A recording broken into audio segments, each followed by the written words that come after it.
Баршаңызға қайырлы күн. Бүгін сіздермен қазан кебаптың рецептімен бөлісетін боламын.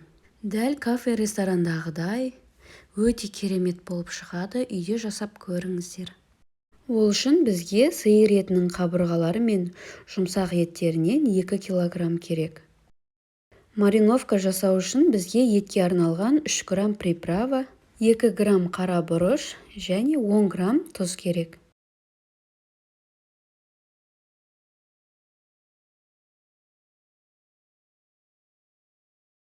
Өлшеп алған дәмдеуіштерімізді етіміздің үстіне салып, жақсылап араластырамыз.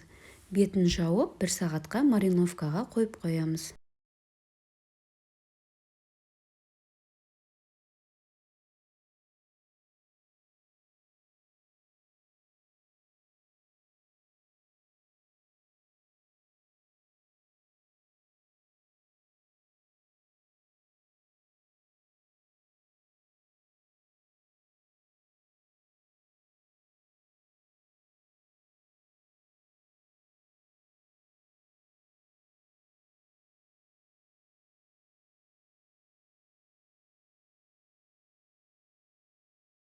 Енді сковородкамызға 500 грамм мақта майын құямыз. Мақта майына не қуырсаңыздар да қып-қызыл болып шығады.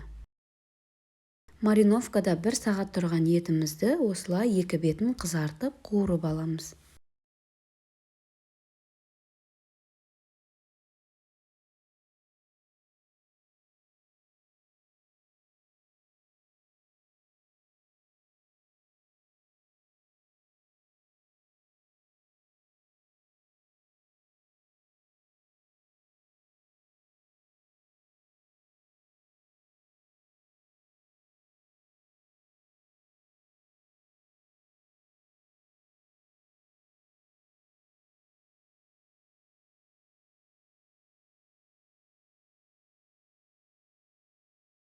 Бөлек қазанға қуырылған еттерімізді саламыз.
Етімізді қызартып қуырып болған соң, сковородкамыздан бір ожау мақта майын қазанға құямыз.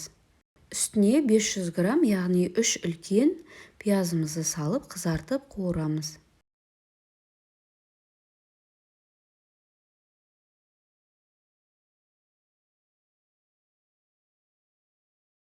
Енді бізге 1,5 килограмм картоп керек. Картоптың сыртын ашып 2-3 бөлікке бөліп, осылай майға қуырып аламыз.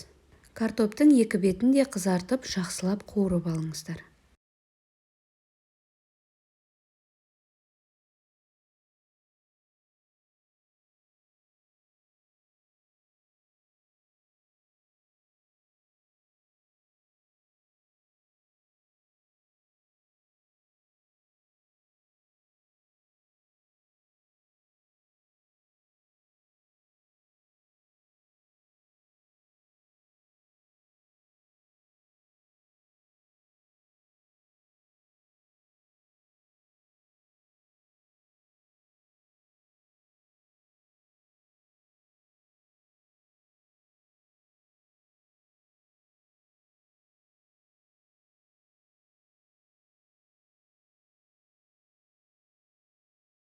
Жақсылап қызарған картоптарымызды етіміздің үстіне саламыз.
Көріп тұрғандарыңызда ет пен картопымыз түсі өте әдемі болып шықты. Енді қазанымыздың бетін жауып 1,5-2 сағат баяу отта пісіріп аламыз. Бетін ашпаймыз. Жұп-жұмсақ болып піскен қазан кебабымыз осымен дайын. Баршаңызға ас болсын. Сіздермен бірге Тоғжан. Менің видео рецепттерім сіздерге ұнаса, каналыма жазылып, лайк басып, комментарий қалдыруды ұмытпаңыздар. Күн сайын арнамда жаңа рецепттер. Дәл осы рецептпен қазан кебаб жасасаңыздар, 10 адамға жеткілікті болып шығады. Үйде жасап көріңіздер, еттеріңіз өте жұмсақ болып шығады. Кез келген қонаққа ұсына берсеңіздер болады.